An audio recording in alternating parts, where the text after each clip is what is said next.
kita akan mengikuti segmen berikutnya, yaitu segmen 4. Pada segmen ini ada 2 tema bahasan yang akan diikuti oleh para pasangan calon dengan tema penyelesaian persoalan daerah dan lingkungan. Tema penyelesaian persoalan daerah, para pasangan calon akan menjawab pertanyaan yang sudah dirumuskan oleh tim perumus materi. Pertanyaan diundi secara acak dan sudah dipilih oleh tim pasangan calon ketika jeda iklan. Untuk tema lingkungan, para pasangan calon akan menjawab pertanyaan yang sama yang juga sudah dirumuskan oleh tim perumus. Untuk tema penyelesaian persoalan daerah, masing-masing memiliki waktu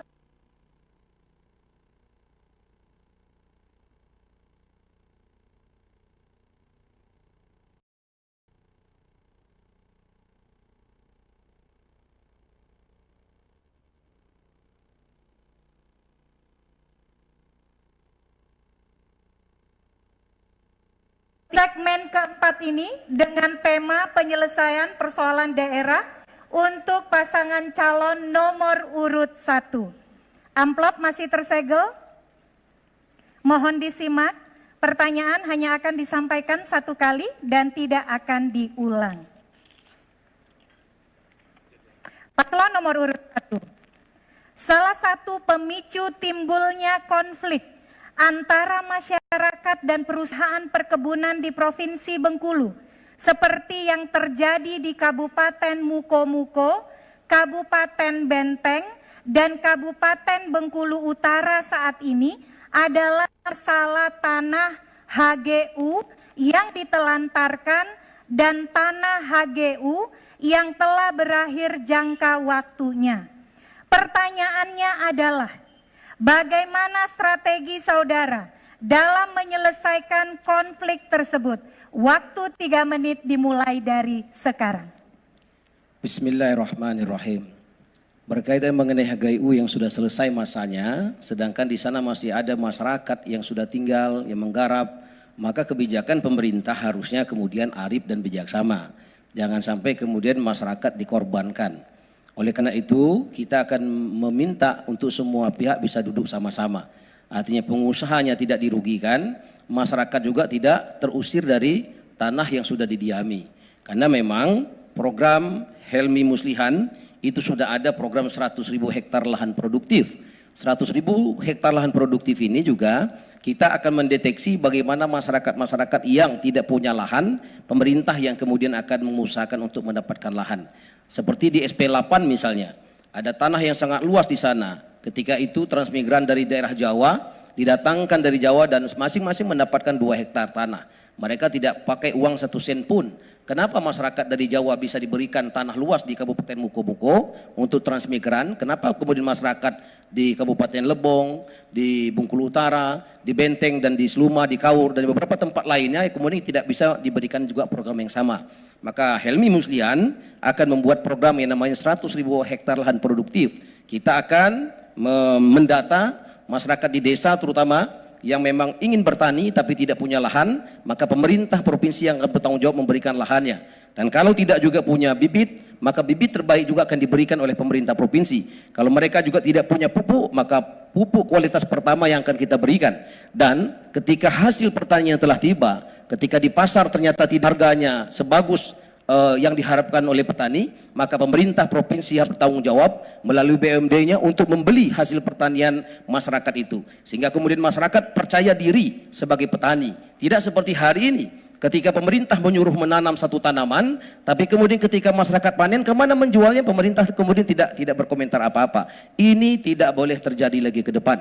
Dan selanjutnya tidak hanya soal pertanian, bagaimana kemudian juga masyarakat yang di pinggiran TNKS itu juga kita berikan juga pendorong agar kemudian mereka juga bisa beternak. 100.000 ekor bibit sapi, kambing, kerbau kita akan berikan sehingga masyarakat juga kemudian bisa sejahtera ke depan. Dan soal konflik ini soal hajat hidup masyarakat, kesejahteraan masyarakat. Kalau masyarakatnya diberikan ruang yang seadil-adilnya oleh pemerintah provinsi, dan kemudian para pengusahanya juga diberikan ruang yang seadil-adilnya, saya yakin tidak akan terjadi konflik seperti itu. Konflik terjadi karena ada kepentingan daripada penguasanya. Tapi kalau penguasanya tidak punya kepentingan dan dirasakan oleh pengusaha, dirasakan oleh masyarakat, saya yakin semuanya bisa duduk sama-sama.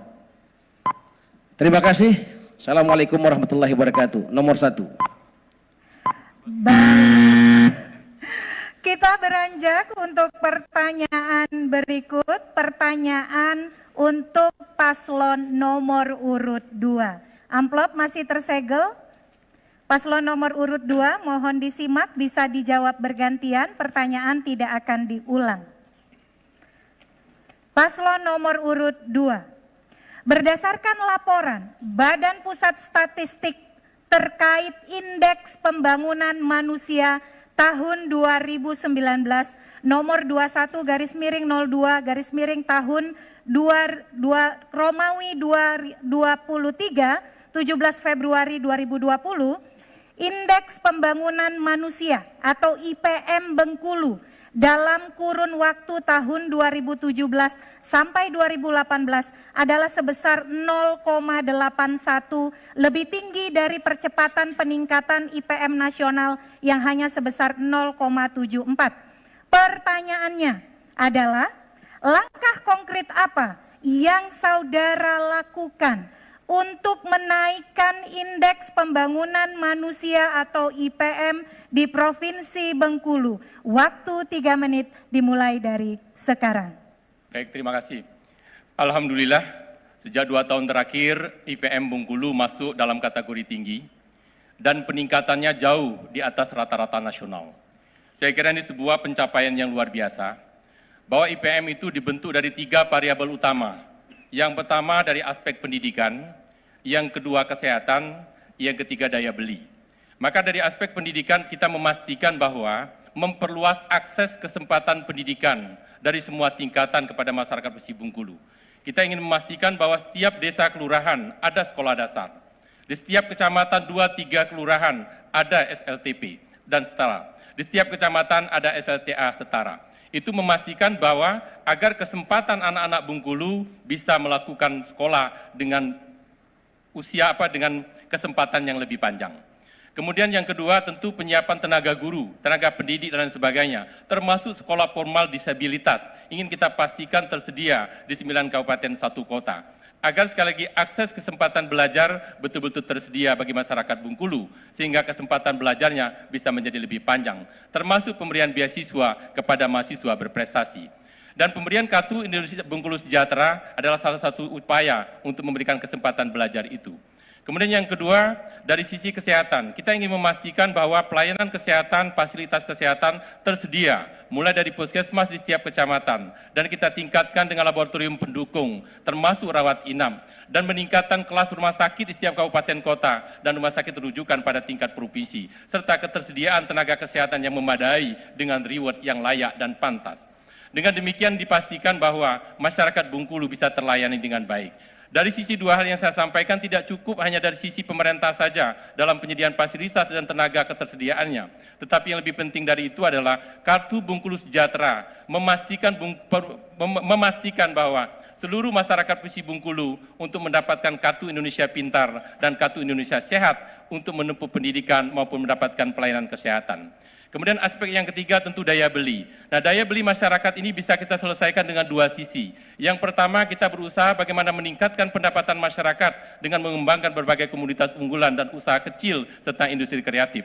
Di sisi lain tentu kita mengurangi beban pengeluaran masyarakat dengan berbagai program bantuan sosial yang sudah disusun berdasarkan database yang sangat terpadu, sehingga semua program bantuan sosial untuk mengurangi beban masyarakat sehingga betul-betul sampai kepada sasaran. Saya pastikan ketika variabel ini dikelola dengan baik, maka IPM Bengkulu bisa meningkat menjadi lebih baik lagi dengan capaian jauh di atas rata-rata nasional. Terima kasih. Assalamualaikum warahmatullahi wabarakatuh. 9 detik dimanfaatkan. Cukup, Bapak? Baik. Kita beranjak untuk pertanyaan berikutnya, yaitu pertanyaan untuk paslon nomor urut 3. Pertanyaan mohon disimak, hanya akan disampaikan 1 kali, bisa dijawab bergantian, masih di amplop tersebut. Paslon nomor urut 3. Keunggulan komparatif dan keunggulan kompetitif Provinsi Bengkulu masih kalah jika dibandingkan dengan provinsi lain yang lebih maju.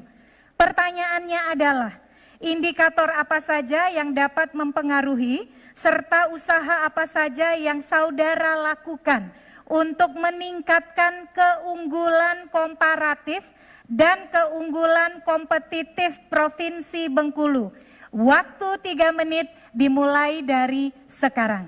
Baik. Kembali kami ingin tegaskan bahwa apapun yang kita kerjakan adalah apakah kita menyelesaikan persoalan yang dihadapi oleh masyarakat atau tidak. Selama tidak menyelesaikan persoalan masyarakat, maka masyarakat tidak menganggap hadirnya pemerintah di tengah-tengah mereka. Terkait dengan apa yang disampaikan oleh moderator, ada 2 hal penting menyelesaikan persoalan di Provinsi Bengkulu ini. Pada zaman kami sebagai gubernur, kami belum memikirkan hal yang besar-besar mengenai komparatif persaingan atau keunggulan di Provinsi Bengkulu sebelum kami jamin perut rakyat dan kantong masyarakat kita terjamin. Kita selesaikan dulu urusan kehidupan dasar masyarakat kita di tingkat desa. Setelah tidak ada lagi ibu Linda yang lain seperti yang kami sampaikan tadi, baru kita akan menggerakkan atau membuat komparasi provinsi kita kepada yang lain. Setelah terjamin semua kesejahteraan masyarakat, baru kami tawarkan kepada pemerintah pusat dan internasional bahwa Provinsi Bengkulu ini sangat strategis. Sangat-sangat strategis. Jadi kalau orang mengatakan kita tidak strategis, menurut kami salah. Tidak ada provinsi yang lebih baik daripada provinsi ini. Kenapa? Tahun 1600, Inggris dan Belanda itu tidak menjajah Lampung, tidak menjajah Palembang, tidak menjajah Padang, tapi mereka membuat benteng yang begitu besar di kota Bengkulu, yaitu Port Marlborough. Artinya dari sisi strategis, provinsi ini melebihi strategis yang lain di Sumatera. Kalau ada yang lebih strategis dari ini, tidak mungkin pada tahun 1600 itu mereka menjajah Bengkulu ini. Buktinya apa? Malaka, Singapura, sama kelasnya dengan Bengkulu. Hanya ketika kami sudah mau mulai masuk membuat komparasi kita tinggi, belum selesai, kita tidak melanjutkan itu. Program-program yang dibuat Agus Rin dulu, kalau saja dilanjutkan, provinsi ini tidak mungkin tertinggal seperti sekarang. Sayang, karena program Agus Rin, jadi akhirnya enggan dilaksanakan. Mestinya sebagai seorang pemerintahan yang baik, kalau program itu baik, misalnya bagi-bagi hand traktor, sawit harus 2.500, kopi harus di atas 25.000. Kalau itu bagus, mestinya harus dipertahankan, dilanjutkan. Jangan karena Agus Rin tidak memerintah, jadi tidak diteruskan. Demikian, terima kasih. Baik, kita beranjak ke sesi berikutnya dari segmen keempat, yaitu sesi menjawab pertanyaan untuk tema lingkungan. Pada sesi ini, setiap pasangan calon mendapatkan waktu 2 menit menjawab pertanyaan yang sama yang sudah dirumuskan oleh tim perumus materi, masih tersegel di dalam amplop.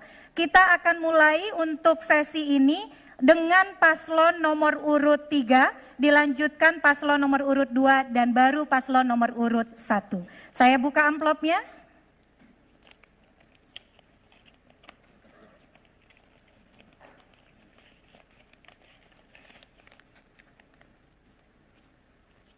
Baik, kepada paslon nomor urut 3,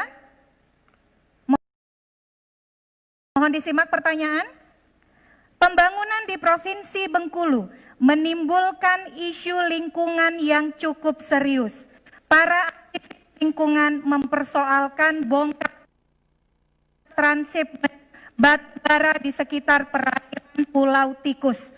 sebab mengancam kelestarian terumbu karang pulau yang memiliki daratan hanya 0,6 hektar itu dan juga merusak ekosistem di sekitarnya. Masyarakat juga mempersoalkan kematian biota laut sebagai dampak dari PLTU Teluk Sepang Bengkulu. Langkah nyata apa saja yang saudara lakukan untuk menjaga kelestarian lingkungan? Waktu 2 menit dimulai dari sekarang. Sebagai pemerintah yang diberikan wewenang oleh negara untuk mengatur, mestinya harus kita fungsikan dengan baik. Kalau kita fungsikan fungsi mengatur itu dengan baik, tentu kita tahu mana yang tepat dan mana yang tidak tepat. Zaman kami gubernur, kami tidak pernah mengizinkan adanya bongkar muat di Pulau Tikus itu. Karena memang di situ akan menimbulkan persoalan yang besar kalau kita izinkan bongkar muat terjadi di situ. Begitu juga dengan PLTU yang ada di Pulau Bae. Provinsi ini masih punya tanah yang sangat luas, yang kira-kira jauh dari penduduk dan juga dari kehidupan petani dan nelayan. Mestinya jangan di situ dikasih izin dulu pada saat membuat PLTU itu. Masih banyak tempat yang lain yang lebih strategis dari itu. Ya, itulah kalau kewenangan yang diberikan itu tidak digunakan dengan baik. Sekali lagi mestinya tidak boleh ditempatkan pada tempat yang salah. Tapi sudahlah, mau apa lagi? Semua sudah terlanjur dilakukan di sana, orang juga sudah investasi, tinggal kita perketat saja amdalnya sehingga limbah yang dihasilkan oleh PLTU ini misalnya betul-betul ke depan tidak mencemari lingkungan. Hanya itu yang bisa kita lakukan sekarang. Karena untuk merelokasi itu kasihan pengusahanya. Sementara kasihan juga dengan rakyat di sekitarnya. Mestinya sih tidak di situ, mestinya. Tapi mau apa lagi? Pemerintah sudah memutuskan di situ. Ya, kalaupun kami jadi gubernur, kami akan teruskan. Kami tidak mungkin membongkar apa yang sudah dilakukan oleh pemerintah sebelumnya. Baik, berikut kita beranjak ke jawaban paslon nomor urut 2. Waktu 2 menit dimulai dari sekarang. Menyelamatkan lingkungan itu adalah menyelamatkan generasi masa depan. Maka terkait dengan transhipment, kita sudah mengeluarkan peraturan gubernur tentang larangan transhipment di Pulau Tikus dan sudah dipastikan tidak boleh dilakukan. Kemudian yang kedua terkait limbah dari PLTU, saya pastikan kemarin saya sudah mengundang Inspektorat Jenderal dari SDM. Saya ingin memastikan bahwa gubernur dengan keras memastikan kalau teknologi pengolahan limbahnya tidak dipastikan aman bagi lingkungan, aman bagi biota laut, aman bagi masyarakat sekitar, saya pastikan saya tidak akan pernah menyetujui sertifikat layak operasinya. Namun persoalan lingkungan yang lebih penting di Bengkulu adalah banjir. Malam ini saya ingin menyampaikan ungkapan keprihatinan atas banjir yang terjadi di Provinsi Bengkulu. Banjir di Bengkulu ini penyebabnya pertama karena faktor di hulu, di mana aktivitas tambang. Dan salah satu tambang penyebab banjir adalah BMK, yang salah satunya pemilik adalah keluarga besar calon gubernur nomor 3 Pak Agus Rin, yang pada tahun ini mendapatkan raport merah dari Kementerian Lingkungan Hidup dengan kinerja lingkungan yang sangat buruk. Penyebab banjir kota yang kedua adalah soal persoalan perizinan lingkungan tata kota. Catchment area kota Bengkulu sangat buruk. Lokasi pengelolaan TPA-nya tidak ada. Maka pertumbuhan perumahan yang sangat pesat di kota Bengkulu yang tidak diikuti dengan kepatuhan tata ruang, kemudian dengan sistem drainase yang bagus, itu yang mengakibatkan banjir besar di kota Bengkulu. Dalam sistem hulu yang rusak, termasuk Pak Agus Rin juga memiliki HGU, hutan yang sangat luas di kawasan Bengkulu Utara. Itu namanya PT API. Itu juga berkontribusi dengan kerusakan lingkungan Bengkulu, yang saya kira sangat tidak pantas seorang penguasa pada waktu itu juga ikut dalam bisnis lingkungan maupun pertambangan. Yang saya tahu persis keluarga Agus Rin sebelumnya tidak memiliki izin usaha pertambangan maupun kehutanan. Saya sarankan dengan Pak Wali Kota, pastikan tata kota dengan benar, agar catchment area terpelihara dengan baik. Pertumbuhan perumahan kita dukung dengan bagus, namun pastikan sistem drainasenya berjalan dengan baik, agar banjir di kota Bengkulu ini betul-betul dapat diselesaikan. Baik, kita melangkah berikutnya pertanyaan di jawaban untuk paslon nomor urut 1. Waktu 2 menit dimulai dari sekarang. Iya, Bismillahirrahmanirrahim. Soal transmen saya pikir ini sudah sama, jadi tidak boleh ada itu karena memang secara Walhi juga sudah bersuara sangat lantang dan itu tidak boleh ada dilakukan. Dan kemudian soal kerusakan daripada lingkungan yang ada di Pulau Tikus tadi sudah saya jelaskan. Soal PLTU juga adalah tidak bisa kemudian keinginan publik tidak terpuaskan, maka gubernur ke depan insya Allah Helmi Hasan Muslihan kita akan mengajak duduk bersama semua pihak yang masih menganggap ada persoalan terhadap lingkungan PLTU itu, kita akan duduk satu meja agar kemudian suara-suara yang terdengar itu bisa tersalurkan pada tempatnya dan kemudian tidak ada lagi cerita-cerita di luar itu. Dan pemerintah ke depan memang harus tegas, jangan ada konflik kepentingan di situ. Kalau pemerintahnya, penguasanya tidak ada konflik kepentingan, maka akan mudah memutuskan satu persoalan, akan mudah untuk melakukan transparansi terbuka, sehingga kemudian tidak ada persepsi-persepsi yang negatif terhadap kebijakan-kebijakan pemerintah. Dan soal banjir, memang ini juga bukan dari hulu saja, ada juga persoalan di Kota Bengkulu yang Pak Gubernur sampaikan tadi. Insya Allah itu kita akan lakukan terus. Dan kita sudah membentuk ORC, unit reaksi cepat, dan itu sudah dilakukan quick respon. Dan banjir ini tidak bisa selesai oleh kota saja, makanya Helmi Hasan maju sebagai calon gubernur, karena gubernur harus juga peduli terhadap kota. Tidak ada satu pentil pun bantuan provinsi untuk kemudian menyelesaikan persoalan banjir yang ada di Kota Bengkulu. Tidak boleh kemudian kita hanya bisa menjas, tapi kemudian tidak ada sama sekali bantuan yang kita berikan. Insya Allah Helmi Hasan jadi gubernur, maka pemerintah provinsi akan bekerja sama dengan baik untuk kepada Kota Bengkulu agar persoalan banjir bisa diselesaikan. Salah satunya persoalan drainase misalnya, dan persoalan sampah pemerintah provinsi. Baik, berikan tepuk tangan yang meriah untuk seluruh paslon gubernur dan wakil gubernur Bengkulu tahun 2020. Hadirin sanak BETV dimanapun berada, kita sudah menuntaskan segmen 4 debat terbuka putaran kedua kita malam ini. Kita akan melangkah ke segmen 5 berikutnya, yaitu segmen tanya jawab dan tanggapan. Segmen yang pasti akan sangat menarik. Pada segmen ini, paslon akan menyampaikan pertanyaan kepada paslon lain, dijawab, lalu kemudian ditanggapi kembali. Ada 1 menit untuk menyampaikan pertanyaan, lalu 2 menit untuk menjawab pertanyaan, dan 2 menit untuk menanggapi jawaban dari pertanyaan tersebut. Kita akan memulai segmen ini dengan mempersilakan paslon nomor urut 1 untuk memberikan pertanyaan kepada paslon nomor urut 2. Kepada paslon nomor urut 1, waktu 1 menit dimulai dari sekarang. Bismillahirrahmanirrahim. Satu hari di Rumah Sakit M. Yunus Bengkulu ada kejadian yang menggemparkan dunia. Ada Ibu Sri dari Kabupaten Kaur, Desa Sinar Bulan, Kecamatan Lengkungkul, yang melahirkan seorang putri di sana meninggal dunia. Kemudian bapaknya Pak Aspin pinjam mobil ambulan di M. Yunus, dimintai uang lebih dari 3 juta rupiah. Ditawar 1,5 juta tidak dikasih. Akhirnya bayi itu dimasukkan oleh bapak dan ibunya di dalam kantong plastik hitam dan kemudian dibawa ke Kabupaten Kaur. Ini sangat kejam. Pertanyaannya adalah Pak Gubernur, Pak Rohidin, apa yang Anda lakukan sebagai gubernur ketika itu? Kebijakan apa sehingga itu tidak boleh terjadi lagi? Bukankah ambulan itu dibeli pakai uang rakyat? Bensinnya pun dari uang rakyat, supirnya pun digaji dari uang rakyat. Kenapa APBD yang lebih dari 3 triliun itu tidak mampu menyelesaikan satu persoalan yang sebenarnya itu tidak layak terjadi di Provinsi Bengkulu tercinta? Dan kemudian kapan rumah sakit ya M. Yunus Bengkulu naik dari tipe B menjadi tipe A? Bukankah sudah dari puluhan tahun yang lalu harusnya? Baik, paslon nomor urut 2, waktu untuk menjawab 2 menit dimulai dari sekarang.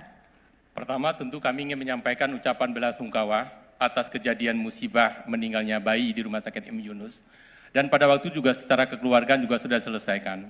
Dan pada waktu kejadian kasus itu posisi saya adalah sebagai wakil gubernur Bengkulu. Setelah saya menjadi gubernur, saya pastikan evaluasi total terhadap kinerja Rumah Sakit M. Yunus Bengkulu. Termasuk kita membangun 4 lantai ruang rawat inap dengan kualitas sangat bagus. Boleh dibandingkan dengan ruang rawat inap yang dibangun oleh posisi sebelumnya di kawasan M. Yunus Bengkulu. Kemudian yang kedua, saya memastikan bahwa kinerja seluruh aparatur tenaga medis, saya evaluasi secara keras dan saya berikan sanksi tegas agar kejadian serupa tidak terulang kembali. Kemudian yang ketiga, kita memastikan juga ketersediaan sarana-prasarana ambulan, sehingga kita pastikan setelah kejadian itu bahwa ambulan tersedia di M Yunus Bengkulu untuk bagaimana mengantar pasien sesuai dengan aturan yang berlaku. Kita ingin memastikan bahwa dari waktu ke waktu pelayanan di Rumah Sakit M Yunus Bengkulu saya pastikan sangat menuju ke arah lebih baik dan mendapatkan sertifikat paripurna. Sekali lagi ingin saya tekankan bahwa kejadian kasus itu pada waktu saya menjabat sebagai wakil gubernur dan ketika saya menjadi gubernur, saya lakukan reformasi total terhadap kualitas layanan Rumah Sakit M Yunus Bengkulu. Terkait dengan peningkatan status dari kelas B menjadi A, upaya kita sudah sangat terstruktur, mulai dari penyiapan tenaga medik, sarana prasarana, termasuk pembangunan rawat inap yang sudah kita siapkan. Mudah-mudahan dalam waktu dekat, cita-cita dan keinginan itu akan segera terwujud sebagai bentuk tanggung jawab saya yang baru memimpin Bengkulu 2 tahun jalan 3 tahun pada tahun 2020 ini. Terima kasih. Pada 17 detik, apakah akan dimanfaatkan untuk menjawab paslon nomor urut 2? Ataukah cukup?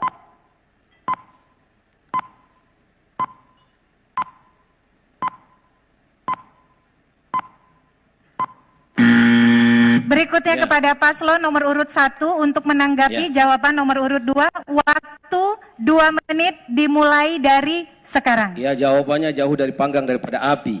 Persoalannya tidak menyentuh ke persoalan pendasar. Persoalan itu kan ada peraturan gubernur yang membuat kebijakan ambulan kemudian harus dibayar 3 juta lebih oleh orang yang tidak mampu ketika itu. Harusnya gubernur membatalkan peraturan gubernur yang menyusahkan rakyat itu, terkhusus orang-orang yang tidak mampu diberikan gratis saja. Tidak akan mungkin bangkrut provinsi ini karena kita punya APBD lebih dari 3 triliun. Dan kemudian harusnya ada kebijakan lagi, setiap desa dibelikan ambulan oleh Pak Gubernur. Satu desa satu ambulan hanya butuh 400 miliar saja, dan 3, sekian triliun itu sangat mampu. Karena kota saja APBD-nya hanya 1,2 triliun, tetapi ambulan sudah kita belikan banyak. Mengantarkan orang di Medan 4 hari 4 malam saja kita gratiskan. Bahkan ada yang ke Kediri, warga Bengkulu meninggal ingin dikuburkan di Kediri, kita antar pun gratis. Kenapa hanya sebatas kaur saja? Tidak bisa. Bukankah kaur itu adalah warga daripada Provinsi Bengkulu? Bukankah itu juga tanggung jawab dari saudara gubernur? Harusnya kemudian kejadian itu menjadi pil pahit. Tidak bisa kemudian saya belum menjadi gubernur ketika itu, tetapi gubernur dan wakil gubernur ada satu paket. Tidak boleh kemudian ketika ada kesalahan kemudian dilemparkan kepada gubernur, lalu wakil gubernur mengatakan bukan salah saya, itu salah gubernur itu. Saudaraku sekalian, berpasangan itu sama seperti suami dan istri. Kesalahan istri adalah kesalahan suami. Tidak boleh kemudian mengatakan si suami itu istri saya memang tidak benar, atau istrinya mengatakan memang suami saya nggak benar orangnya. Ini tidak boleh terjadi di pemerintah. Kan masyarakat tidak perlu alasan, masyarakat tidak perlu retorika, masyarakat tidak perlu argumentasi. Yang diperlukan masyarakat adalah tindakan konkret dari pemerintah. Karena APBD provinsi itu bukan hanya mencantumkan selera gubernur maupun pejabat provinsi, tetapi harus mencantumkan selera seluruh masyarakat yang ada di desa-desa, sehingga tidak terulang lagi. Karena kejadian ini masih terulang, dan saudara Rohidin sebagai gubernur ketika itu, kejadiannya dari Bengkulu Utara, ada orang yang kena tabrak, kemudian dirawat di sana, akhirnya diamputasi. Masih. Berikutnya dipersilakan kepada paslon nomor urut 2 memberikan pertanyaan kepada paslon nomor urut 3. Waktu 1 menit dimulai dari sekarang. Gubernur itu fungsinya sebagai pembina kepegawaian. Tugas saya yang paling berat ketika saya menjadi gubernur, Pak Gusrin, adalah menandatangani pemberhentian pegawai ASN yang dinyatakan inkrah kasus korupsi, sehingga mereka harus diberhentikan dengan tidak hormat dan tidak mendapatkan uang pensiun. Sehingga saya mau bertanya dengan Pak Gusrin, kira-kira bagaimana suasana kebatinan Pak Gusrin ketika harus melakukan itu? Kemudian yang kedua, tugas gubernur adalah membuat zona integritas agar bebas dari korupsi, yang dari waktu-waktu harus terus selalu melakukan pengawasan dan memberikan pengarahan, serta menjadi contoh bagi para pegawai untuk betul-betul bisa menjadi leader dalam rangka pemberantasan korupsi di Provinsi Bengkulu. Sekali lagi, bagaimana suasana kebatinan dan suasana hati Pak Gusrin, serta tanggung jawab moral untuk melakukan 2 hal tadi.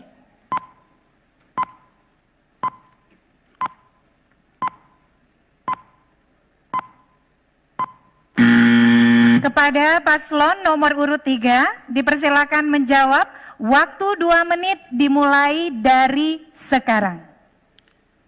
bagi kita sebagai seorang pejabat itu yang penting kita tahu bahwa apapun keputusan yang kita ambil, kita tidak merugikan negara, kita tidak mencuri uang negara, bahwa seandainya keputusan kita salah secara administratif untuk menolong rakyat, karena situasinya memang keputusan harus diambil, tidak masalah diambil, selama itu untuk kepentingan rakyat. Yang jangan itu kita tidak mengambil keputusan. Suasana saya tidak merasa ada yang keliru. Keputusan yang saya ambil pada waktu itu tidak ada yang salah. Sampai hari ini saya tidak tahu salah saya apa. Karena keputusan saya adalah mengatasi persoalan rakyat. Pada waktu itu harga sawit tinggal 300 perak. Tidak mungkin saya biarkan. Saya harus cari jalan agar harga sawit naik. Dan alhamdulillah semuanya bagus, semuanya berhasil. Nah, saya sedikit sebenarnya mengingatkan Pak Gubernur, kita itu harus bicara dari diri kita sendiri. Jangan dulu ke orang lain. Sebenarnya tidak baik untuk diungkap. Pada saat pemilihan Pak Wali Kota kemarin dulu, saya pertemukan Pak Gubernur sama Dedi Wahyudi ketika Pak Gubernur mau melakukan mutasi camat kepala lurahan di Bengkulu. Saya ketemukan Pak Gubernur di rumah saya dengan Dedi Wahyudi. Pak Gubernur menerima uang kok pada waktu itu. Bagaimana sih bicara kayak begini? Nggak bagus lah membuka aib-aib yang tidak perlu seperti itu. Terima kasih.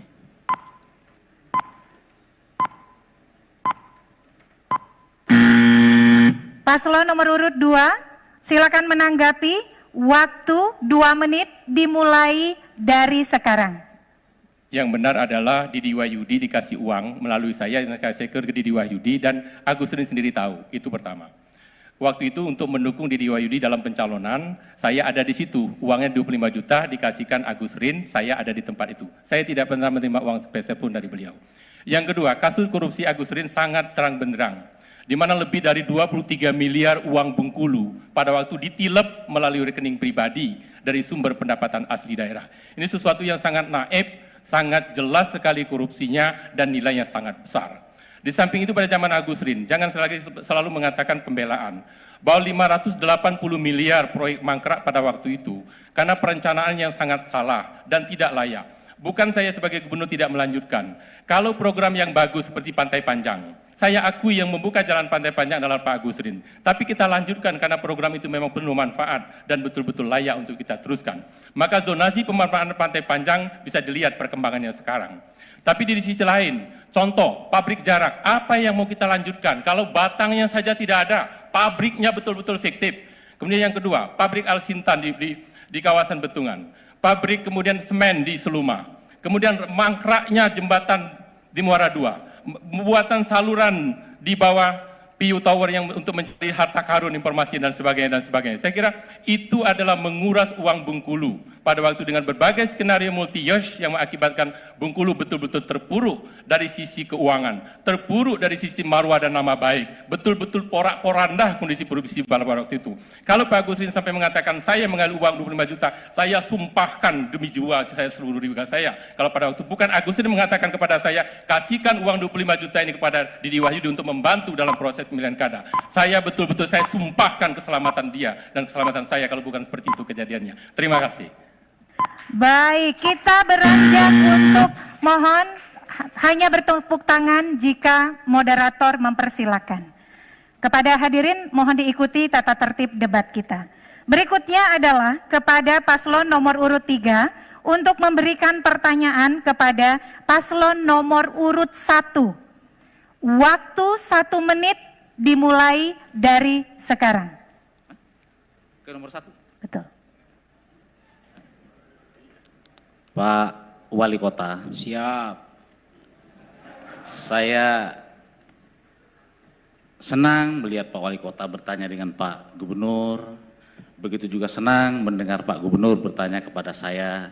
Mudah-mudahan di antara kita tidak ada yang munafik, insya Allah. Pertanyaan saya dengan Pak Wali Kota, Siap. seandainya ini mohon maaf betul ini, seandainya Pak Wali Kota nanti jadi gubernur, Amin, amin, amin. apakah Pak Wali Kota akan sering meninggalkan Bengkulu untuk menjalankan ibadahnya ke luar, Ya. atau akan konsentrasi melaksanakan ibadahnya ke dalam kota Bengkulu, supaya masyarakat juga tahu, Ya. minimal saya yang harus Siap, tahu. siap. Terima kasih. Paslon nomor urut 1, silakan untuk menjawab. Waktu 2 menit dimulai dari sekarang. Bismillahirrahmanirrahim. Alhamdulillah pertanyaannya sangat bagus. Dan insya Allah Helmi Hasan Muslihan ketika terpilih menjadi gubernur Provinsi Bengkulu, maka kami sudah sepakat berbagi peran. Gubernur akan banyak berkeliling, berkantor dari kecamatan ke kecamatan. Karena tentu saja tidak boleh 20 kunci bahagia ini kemudian miss di tingkat desa. Karena fokus kita hampir 90% APBD ini ada di desa. Sebut saja misalnya 100.000 hektar lahan produktif, 100.000 ekor sapi, kerbau dan kambing, itu juga ada di desa. Sehingga gubernurnya nanti karena masih usia 41 tahun, maka yang berkeliling dari kecamatan ke kecamatan Provinsi Bengkulu ini adalah gubernurnya. Dan wakil gubernur Pak Muslihan senior, inilah yang kemudian banyak berada di tampuk kekuasaan di kantor pemerintah provinsi. Agar apa? Agar sistem pengawasan betul-betul terjaga dengan baik. Bapak Ibu sekalian, kelemahan kita selama ini adalah kita hanya sibuk memantau dari atas tanpa kemudian belusukan ke bawah. Maka ke depan tidak boleh ada gubernur kemudian tidak tahu dan tidak pernah hadir di kecamatan. Dan nanti akan dilakukan rapat koordinasi secara kontinu dengan desa-desa. Kalau desanya ke sini, maka kita gunakan mes Pemda provinsi itu untuk kemudian rapat koordinasi dengan seluruh kepala desa. Tetapi setiap Jumat, Sabtu, Minggu, Gubernur Helmi Hasan akan berkeliling dari kecamatan ke kecamatan, akan menginap di desa untuk memastikan tidak ada desa yang tidak dapat ambulan gratis. Tidak ada anak yatim di desa yang tidak diangkat anak oleh gubernur, wakil gubernur dan seluruh pejabat Provinsi Bengkulu. Tidak ada satu lansia pun yang tidak terbelikan baju barunya setiap bulan. Dan tidak boleh ada janda tua yang kemudian tidak mendapatkan apakah itu makanan, pakaian, santunan dari APBD Provinsi Bengkulu. Dan Gubernur Helmi Hasan insya Allah juga ingin memastikan dengan berkeliling dari kecamatan, dari desa ke desa, dan tinggal di sana, bermalam di sana, untuk memastikan agar kemudian program 20 kunci bahagia itu betul-betul bisa terwujud. Berikut paslon nomor urut 3, silakan untuk menanggapi. Waktu 2 menit dari sekarang. Alhamdulillah. Karena saya takut kalau beliau jadi gubernur sering meninggalkan Bengkulu, misalnya mau pergi ke India, ke Pakistan berbulan-bulan. Jadi sekarang masyarakat Bengkulu jadi terang. Nah, kalau ke besok-besok, insya Allah beliau jadi gubernur. Atau kalaupun nggak jadi gubernur kan masih tetap wali kota, masih tetap di bawah saya nanti jadi wali kota. Jadi jangan pergi-pergi supaya saya tidak susah nyarinya nanti ke depan, gitu aja kan. Maksud saya cuma begitu, nggak ada yang lain. Karena kalau sering keluar kota, saya selaku gubernur nanti kan susah nyari Pak Helmi. Pak wali kota di mana? Oh Pak lagi di India ibadah. Kan susah jadi nanti. Jadi alhamdulillah kita sudah terang, benderang. Jadi saya insya Allah ditakdirkan jadi gubernur. Saya tidak sulit lagi, tidak akan berantem lagi di kota ini dengan Pak Wali Kota seperti yang sekarang ini Pak Gubernur kan. Jadi alhamdulillah sekali lagi terima kasih Pak Wali Kota. Jadi nanti kalau saya sudah jadi gubernur kita koordinasi dengan baik, jangan sering pergi-pergi. Kalau pergi-pergi pokoknya di sini aja lah atau minimal pamitan sama saya nanti kalau pergi. Siap, siap. Baik, masih ada 36 detik. Bapak paslon nomor urut 3, apakah akan dimanfaatkan sisa waktunya? Cukup. Kita nggak usah panjang-panjang, yang penting yang pasti-pasti aja. Yang pendek saja belum tentu pasti, yang panjang-panjang biarlah urusan Pak Gubernur, tapi nggak jelas itu. Baik, kalau begitu waktu sudah cukup, tidak akan dimanfaatkan lagi oleh paslon nomor urut 3.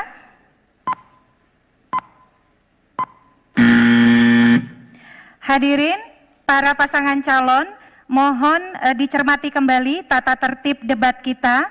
ada himbauan dan juga pengingat dari Bawaslu Provinsi Bengkulu, mohon kepada para pasangan calon untuk tidak menyerang personal pasangan calon lain.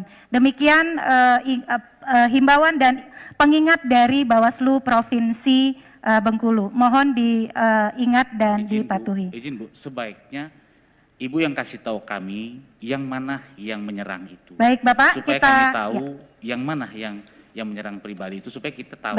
Baik Bapak. Kita lanjutkan ya Bapak, boleh? Saya membacakan dari Bawaslu, nanti kita akan dalami ketika jeda ya Bapak ya. Hadirin dan sanak BETV dimanapun berada, kita akan masuki tahapan berikutnya, yaitu paslon nomor urut 3 masih bertanya, tapi kali ini kepada paslon nomor urut 2. Kepada paslon nomor urut 3, waktu 1 menit dimulai dari sekarang. Kalau saya realistis saja,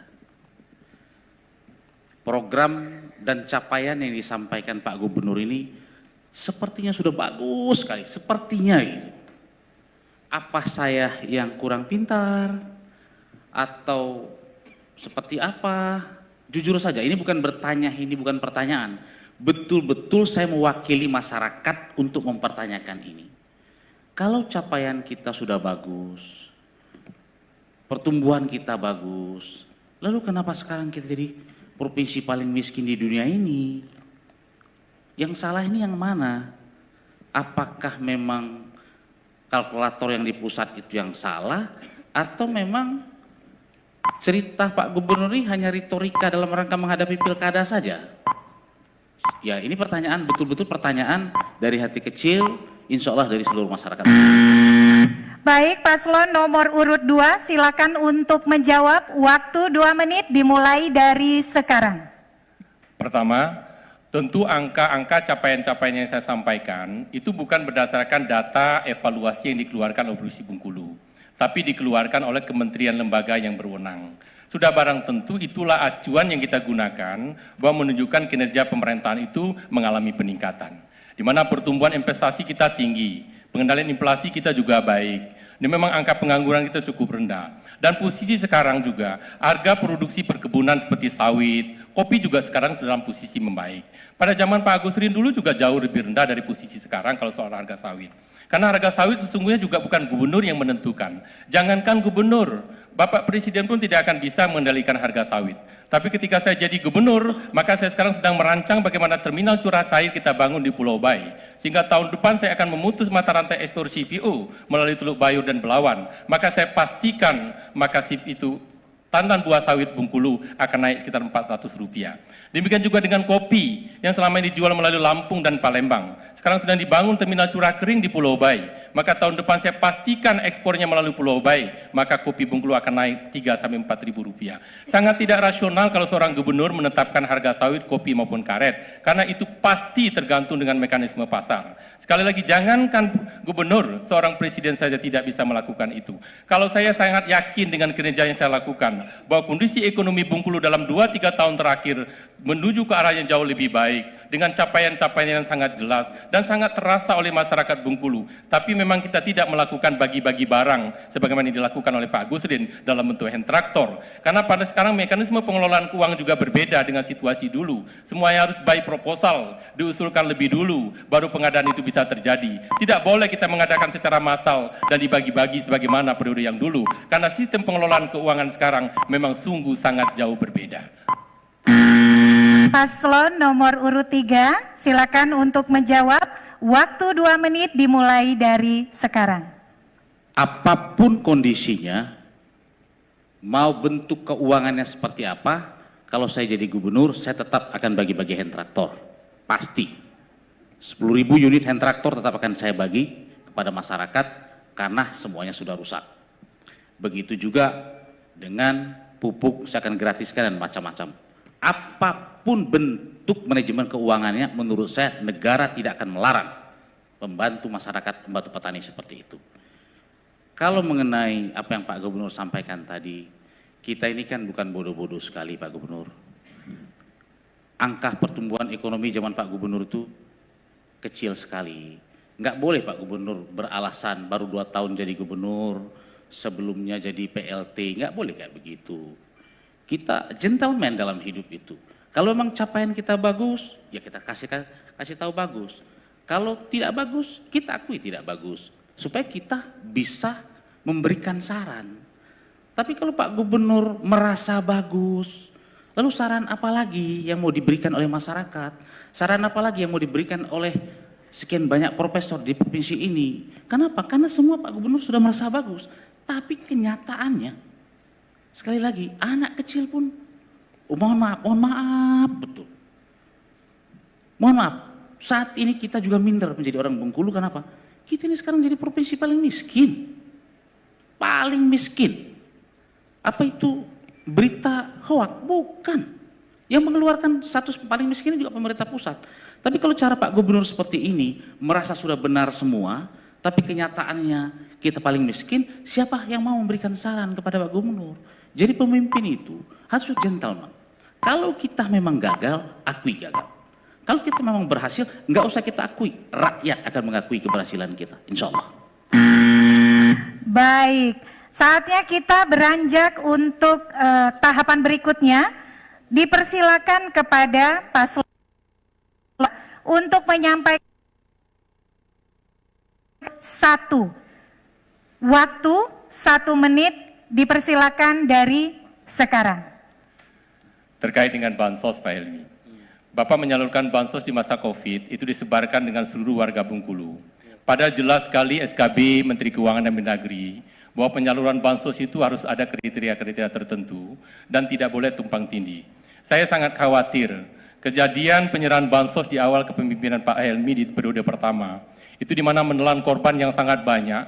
Pak Sesda kena masuk penjara, Kepala BPKAD dan beberapa staf Bapak yang juga kena. Bahkan pada waktu itu Pak Helmi sendiri sebenarnya berstatus sebagai tersangka, namun beliau berhasil lepas dengan status itu karena melakukan waktu itu, kalau tidak salah, pengadilan tata usaha. Nah, saya kira ini bisa menjadi presiden yang kedua. Saya tuh khawatir sekali. Karena waktu itu saya sendiri sebagai gubernur mendapatkan bantuan rasmi, dua kardus mie maupun beras, itu sampai ke rumah kami sebagai gubernur dan mertua saya. Sekali lagi ini suatu aturan pemerintahan yang dilanggar sangat fatal, dan saya kira harus kita selesaikan dengan baik.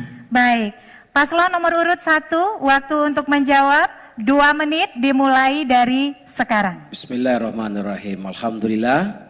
Jadi keputusan mengenai rasmi terenak di dunia kita bagikan kepada seluruh manusia yang masih hidup di Kota Bengkulu termasuk Pak Gubernur, itu sudah melalui pertimbangan yang sangat matang. Pak Gubernur mungkin yang perlu masih kurang baca, ada instruksi Mendagri di sana dikatakan bicara tentang kerawanan sosial. Itu bukan tumpang tindih, menambahkan program yang sudah ada. Kejaksaan, kepolisian, bahkan BPKP Pak Iskandar pun ikut kita sama-sama membagikan. Mudah-mudahan Pak Gubernur juga menikmati bagaimana rasanya mie dan beras terenak di dunia itu. Bapak Ibu sekalian, rasmi terenak di dunia itu adalah program bentuk daripada tindak lanjut dari instruksi Menteri Dalam Negeri. Dan masyarakat sangat puas Pak Gubernur. Berbeda dengan Pak Gubernur yang memberikan beras cadangan gratisan itu, ke Seluma ribut, ke utara ribut, ke Benteng ribut, karena cuma sedikit barangnya. Sedangkan masyarakat yang terdampak hampir seluruh masyarakat. Dan wali kota sudah membuat keputusan tentang dampak daripada COVID ini, di mana seluruh masyarakat kita anggap terdampak COVID. Dan RT-RT juga sudah melaporkan, Pak, kalau kita bagi seperti Pak Gubernur, beras cadangan yang nggak enak itu, kemudian dibagikan, dipaksakan dari 200 kakak cuma 10 orang yang kemudian dapat, bisa ribut seperti provinsi. Maka kemudian beras cadangan masih ada di Dolok. Dan pemerintah Kota Bengkulu dengan Kajari, Kapolres, Pak Dandim, semua pihak memutuskan kita akan beli beras premium, beras yang enak, karena beras premium lah yang dimakan kita, maka rakyat pun harus makan beras premium. Jangan sampai penguasanya makan beras premium, rakyatnya dikasih beras cadangan. Inilah yang kita buat, dan juga sudah ditiru banyak tempat. Kabupaten Kaur misalnya sudah melakukan itu, bahkan juga Kabupaten Lebong, calon wakil gubernur Bapak juga sudah melakukan itu. Bahkan memanggul beras di tangan kanan yang dilakukan kota pun diikuti di Lebong. Artinya program ini. Baik Bapak, berikutnya paslon nomor urut 2, silakan menanggapi, waktu 2 menit dimulai dari sekarang. Pertama Pak Wali Kota, saya pastikan saya tidak menikmati rasmi maupun beras itu, karena menurut saya tidak layak sebagai gubernur untuk mendapatkan bantuan sosial seperti itu. Maka pada waktu itu saya serahkan dengan yang Satpol PP di rumah, saya pikir mereka lebih berhak. Kemudian yang kedua, dari sisi penyaluran tetap, bahwa pedoman penyaluran beras itu dengan berhubungan dengan SK bersama Kementerian Dalam Negeri maupun Kementerian Keuangan. Kalau soal Provinsi Bengkulu, kita memang sengaja sesuai dengan aturan yang berlaku, bahwa pengadaan beras maupun bahan pangan pada waktu itu kita peruntukkan dengan 9 kabupaten kota, di mana ada kelompok-kelompok rawan yang terkena dampak COVID-19, terutama dari aspek pangan. Maka pada waktu hasil identifikasi kita, yang pertama tentu adalah kelompok tukang parkir, sopir angkot, jual makanan di sekolah, pedagang perjalanan, kemudian yang di panti-panti asuhan. Kelompok-kelompok spesifik khas seperti ini yang kita tangani melalui anggaran pemerintah Provinsi Bengkulu. Karena barang tidak mungkin APBD Bengkulu untuk memberikan secara massal dengan 1,9 juta penduduk. Maka saya pastikan anggaran yang kita gunakan betul-betul sesuai dengan sasaran, sesuai dengan kemampuan keuangan daerah. Sehingga Bansos Provinsi Bengkulu waktu itu, walaupun memang ada sedikit kericuan, saya paham, karena memang tidak mencukupi. Tetapi yang kita pastikan adalah kelompok-kelompok yang pasti berhak dan terdedah langsung dengan COVID-19, itulah yang menjadi sasaran kita di 9 kabupaten 1 kota. Bukan kita lakukan secara massal. Sekali lagi, saya menjadi contoh langsung pembuaziran dari sebuah program, bagaimana seorang gubernur mendapatkan bantuan beras dalam bentuk kiloan, mungkin 5-10 kilo, dan maupun resmi dalam bentuk kardus. Sekarang itu hanya bentuk simpatik untuk masyarakat Bengkulu dalam bentuk pembagian massal seperti itu. Saya kira waktu putaran kedua dan ketiga, dan itu tidak dilakukan lagi pada waktu itu. Baik, masih ada 7 detik. Apakah cukup? Cukup. Baik. Berikutnya kita melangkah ke tahapan pertanyaan terakhir. Kepada paslon nomor urut 1 dipersilakan untuk mengajukan pertanyaan, kepada paslon nomor urut 3. Kepada paslon nomor urut 1, waktu 1 menit dimulai dari sekarang. Ya, terima kasih. Saya ingin bertanya ke Pak Agus Rin. Pak Agus Rin ini adalah mantan gubernur yang sangat hebat di zamannya, pada usia yang sangat muda, kemudian menjadi gubernur, dan sudah banyak torehan-torehan prestasi yang telah dibuat, sehingga kemudian sekarang maju lagi sebagai calon gubernur untuk periode kedua. Maka untuk itu saya ingin bertanya, apa resepnya sehingga Pak Gubernur kemudian Pak Agus Rin begitu bersemangat sehingga maju kembali sebagai calon gubernur, dan program prioritas apa yang akan dibuat dalam rangka untuk meningkatkan pelayanan masyarakat khususnya di bidang kesehatan. Terima kasih. Baik, masih ada 19 detik, cukup? Cukup. Baik, kita tunggu untuk selesai waktunya. Sebentar, paslon nomor urut 3 sudah siap untuk menjawab.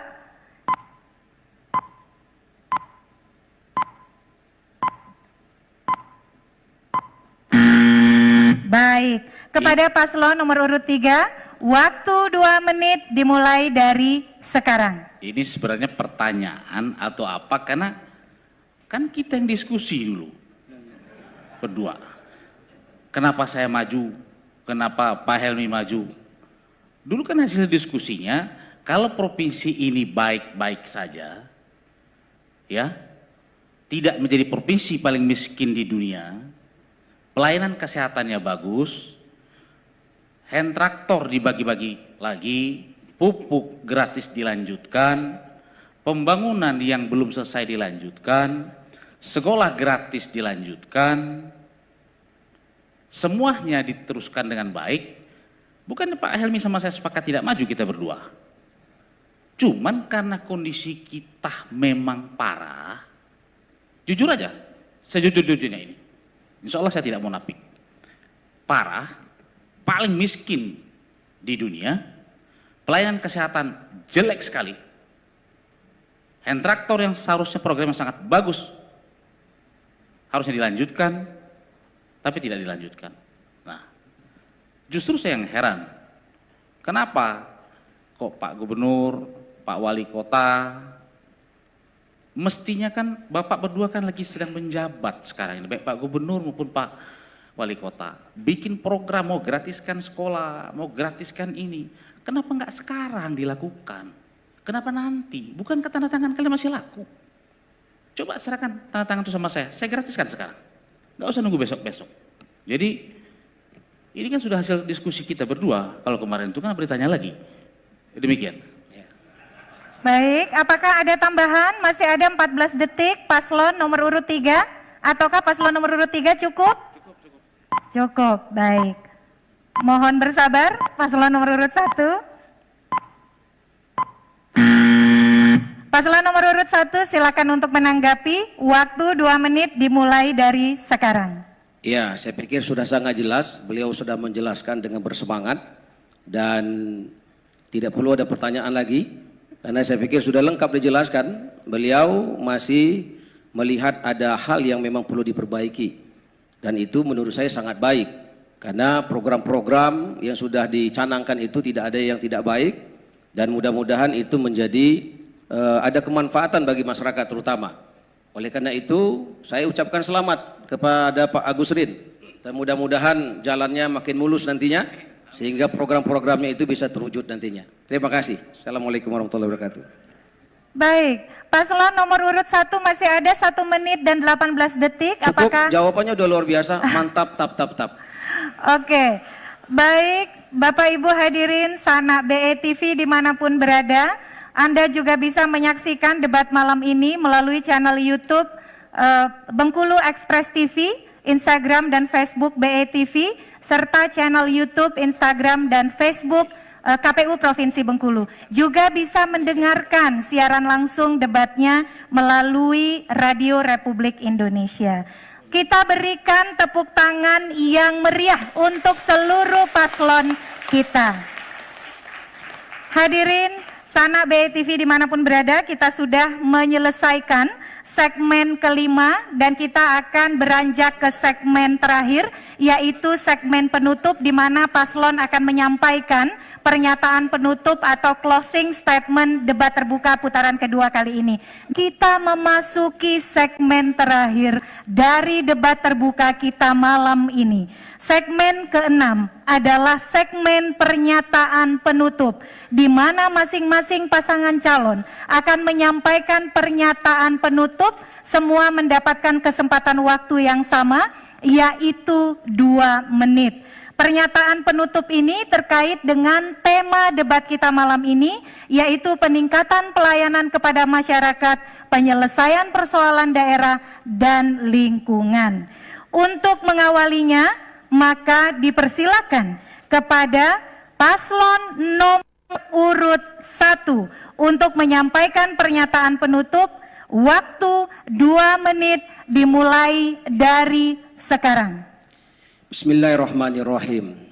Peningkatan pelayanan bagi masyarakat itu adalah sebuah keniscayaan. Tolong yang di bumi, maka yang di langit akan menolongmu. Cintai yang di bumi, maka yang di langit akan mencintaimu. Sayangi yang di bumi, maka yang di langit akan menyayangimu.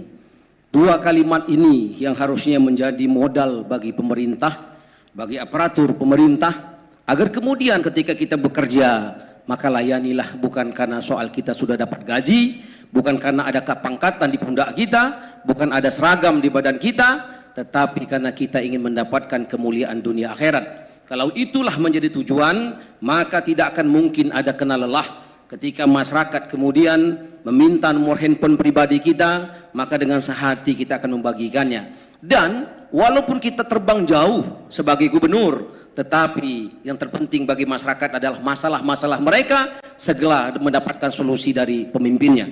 Masyarakat bukan rindu dengan wajah gubernurnya, tetapi masyarakat rindu ketika mereka punya masalah, maka masalah itu segera ditindaklanjuti. Ketika masyarakat membutuhkan ambulan, maka gubernurnya akan memberikan setiap desa ambulan. Ketika pemerintah desanya mengatakan kami butuh dana APBD provinsi, karena desa itu adalah bagian daripada provinsi, maka gubernurnya harusnya kemudian juga mengatakan, tolong yang di bumi maka yang di langit akan menolongmu. Cintai yang di bumi maka yang di langit akan mencintaimu. Sayangi yang di bumi maka yang di langit akan menyayangimu. Maka program APBD untuk rakyat ini adalah sebuah solusi, dan 20 kunci bahagia itu akan terwujud kembali lagi, bukan karena Helmi Hasan apapun muslihan hebat, tidak. Helmi Hasan manusia biasa.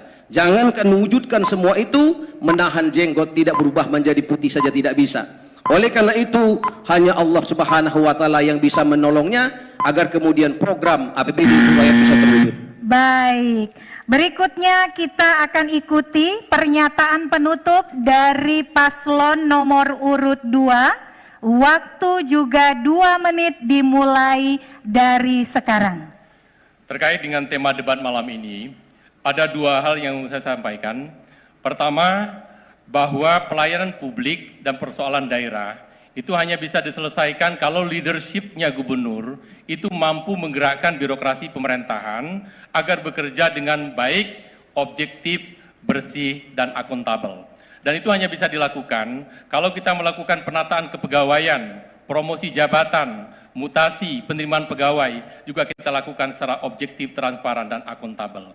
Karena sesungguhnya mesin birokrasi lah yang menjadi penentu dari kualitas pelayanan publik maupun penyelesaian persoalan-persoalan daerah. Kemudian yang kedua, persoalan lingkungan. Persoalan lingkungan juga ada 2 hal yang menjadi titik tumpu yang harus menjadi perhatian. Pertama, terkait dengan kebencanaan, di mana kerusakan lingkungan jangan pernah seorang gubernur ikut dalam konflik kepentingan, baik itu dalam usaha tambang, izin usaha kehutanan. Karena ketika gubernur bermain dalam area ini, maka konflik kepentingan itu akan berdampak sangat buruk bagi lingkungan Provinsi Bengkulu. Kemudian yang kedua, saya ingin memastikan ke depan dan mulai saat ini sudah kita kerjakan, bahwa pengelolaan sumber daya alam dan lingkungan Bengkulu ke depan harus betul-betul berorientasi untuk kemajuan Bengkulu dan keberlangsungan hajat generasi yang akan datang. Maka sumber daya PLTMH, pembangkit listrik tenaga air, kemudian namanya panas bumi, itu adalah energi masa depan Bengkulu dan ekonomi Bengkulu. Sekarang di Kabupaten Lebong kita sudah berhasil membuat 2 kali 55 megawatt pembangkit listrik dengan panas bumi. Itu adalah potensi ekonomi masa depan yang sangat ramah dengan lingkungan di samping pembangkit listrik tenaga air. Di samping itu juga zonasi kawasan harus kita pastikan dengan baik sesuai dengan pemanfaatannya, termasuk mereview tata ruang dari semua kabupaten kota agar dipastikan betul-betul bersinergi, karena itulah yang akan menjadi masa depan Bengkulu, terutama Pulau Enggano harus betul-betul kita jamin keberlangsungannya sebagai pulau terluar dengan aset strategis wilayah dan keamanan wilayah kita. Baik, berikutnya adalah kesempatan untuk paslon nomor urut 3 menyampaikan pernyataan penutupnya. Waktu juga 2 menit dimulai dari sekarang. Kami tetap akan fokus kepada mengatasi persoalan yang ditimpa, salah satunya seperti yang Ibu Linda ceritakan tadi. Beliau butuh hand traktor dan ribuan petani yang lain juga butuh hand traktor. Mereka butuh pupuk gratis, mereka butuh irigasi bagus, mereka butuh jalan yang tidak berlobang, mereka butuh pelayanan yang baik. Kami akan fokus menaikkan harga sawit minimal 2.500. Kalau Pak Gubernur tidak bisa, memang bukan Pak Gubernur memang tidak akan bisa, memang kami yang bisa. Kami akan menaikkan harga kopi minimal 25.000. Pak Gubernur mungkin tidak bisa, insya Allah kita bisa. Kami akan menaikkan harga karet 15.000. Gubernur mungkin tidak bisa, insya Allah kami nanti akan bisa.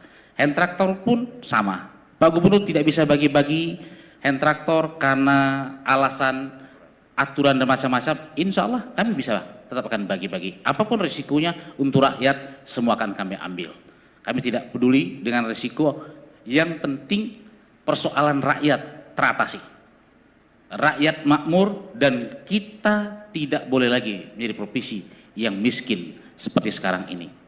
Kami pastikan APBD tidak akan mungkin ada yang dikembalikan ke Jakarta, sementara anak SMA tidak bisa kita bebaskan uang sekolahnya, motor pajaknya tidak bisa kita gratiskan, dan kami terakhir tidak akan berjanji akan melaksanakan nanti pada saat kami menjabat.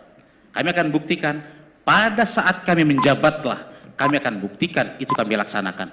Bukan pada saat menjabat kami tidak melaksanakan apa-apa, tapi nanti dan nanti.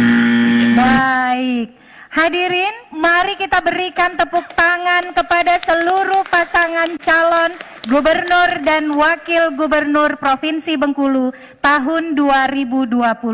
Dengan berakhirnya penyampaian pernyataan penutup dari seluruh pasangan calon kita, maka kita telah mengakhiri keseluruhan segmen debat terbuka putaran kedua tahun 2020 ini. Kepada pasangan calon nomor urut 1, Bapak Helmi Hasan dan Bapak Muslihan Diding Sutrisno. Kepada pasangan calon nomor urut 2, Bapak Rohidin Mersya dan Pak Ros Jonsyah. Kepada paslon nomor urut 3, Bapak Agus Rin Mariono dan Bapak M. Imron Rosyadi, disampaikan terima kasih. Hadirin dan sanak BETV dimanapun berada, pasangan calon sudah menyampaikan visi, misi, dan program kerjanya untuk Pilgub Provinsi Bengkulu tahun 2020. Kini saatnya Bapak Ibu, kita semua pemilih Pilkada Provinsi Bengkulu untuk menentukan siapa calon yang akan kita pilih dan coblos nanti di bilik suara.